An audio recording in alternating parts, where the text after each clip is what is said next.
What happens when morning time goes way too long and people start going, oh, when is this going to be over? Could you please stop reading? I'm so done. Hi, I'm Joy, and we are going to talk today about morning time. And what morning time is a wonderful time for the whole family to come together for subjects that every single age can enjoy. There are a few things that we can do to help get our morning time back on track and also restructure our day so that family work is really helping add to the ebb and flow of the homeschool day. What we want to offer is an opportunity to expand and contract, to come together, and then to go off and do some independent work. So the subjects that we use in morning time are really the heartbeat of the homeschool. They are the beautiful things that are probably not considered urgent, like math, diaper changes, and phonics, but are something that you want to make sure every single day or several times a week you're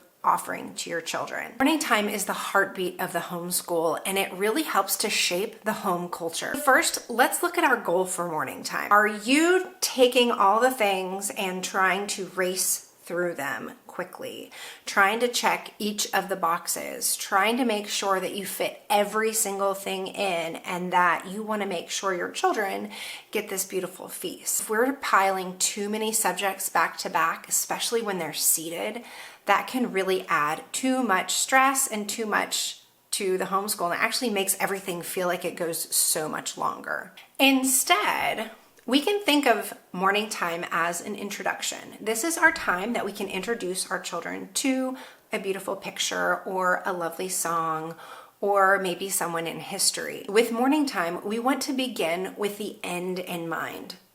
What is a person and how are they formed? What are we doing to form our children, and how are we using morning time as a tool to help us accomplish this goal? Usually we like to incorporate literature, beautiful stories that point toward virtue. Those things can then, of course, shape our hearts. But if we're using that time to rush through, if our own hearts are not reading the book to enjoy and to be nourished, then it's really hard for everybody under us who's really taking mom's cue of what this is about. Then they start to feel rushed. Even though we don't say, hey, we're rushing, they can feel it. It's in the atmosphere. So what happens is when our goal is the task, when our goal is utility and really just stuffing this information into our own hearts and our own children, instead of making an introduction and offering a relationship, it really kills the vibe. Education is about forming relationships with God and His world and man. If we're rushing through that introduction, it's really hard for anyone to get a sense of, well, what was his name and what are we talking about here? What really does help is having a timetable that will allow you to, at the appointed time, do each task. So you might just have some recitation work and maybe geography paired together, but only give yourself 30 minutes. When our aim is utility, when we are taskmasters, it really kills our ability to move freely in God's world. Morning time allows us to build relationships with one another, with beautiful ideas that we can be introduced to truth, goodness, and beauty and walk the path of virtue, but we can't rush through it. It needs to be restful. So I will include a list down below in the description of all of the subjects that I use in morning time, and I'll also include my morning time plans for this coming school year that you can go check out. But I'm not going to list them all here because it would be boring to listen to. What we're going to do instead is talk about which subjects do I include in morning time and kind of our family work, and then which subjects do I assign as independent work. I have 3 parameters that I like to look at. The first one is my preferences. What is something that I am really wanting to learn and something that I'm really excited about that I want to share with my kids? So that's number 1. The second one, what areas do my kids need to be challenged in? And then finally, what areas of weakness does my child need support in where I can kind of help move you up, come move along, let's go guys. And so those are the three things: my preferences, the area of challenge, and then an area of support. So what does this look like in our home? So when my children were younger, I would say fourth grade and younger, so kind of that Form 1, early Form 2 student, we had one morning time. We did a block of independent work, and then we did a block of morning time. And that was really all we needed for those early elementary years. But once I started to have students moving into those upper elementary years, into middle school, and they started having more challenging readings, and yet I still had this little group down below who needed the delightful nursery rhymes and beautiful poetry that, again, the other students had already received, I started to feel this pull between the two different ages. My solution was to, instead of doing one longer morning time, was to break up the day into 2 morning times. So I have 2 30-minute sections that are mom-led work where we all come together. Our day is set up to expand and contract, expand and contract. So we start off together. I would say that could be considered a contraction, where we're kind of all together at breakfast and we do our family devotion. Then we expand and everybody goes to their independent work. Math, reading lessons, those sorts of things happen at that time. Then we contract. We come back for our first morning time. And then we expand again. Everybody, after that first morning time, everybody has an independent reading, and that allows the home to get reset, tidied up. You know, we just organize, put all our stuff away after that first one. And then I set the timer, because otherwise everything would go haywire. And then when the timer goes off, we all come back together for our second morning time. So the benefit of this rhythm is that as we expand and contract, I'm able to check in with my older students. The other way I was doing it, we would get to the end of the day and it was like, oh wait, I haven't checked on everybody.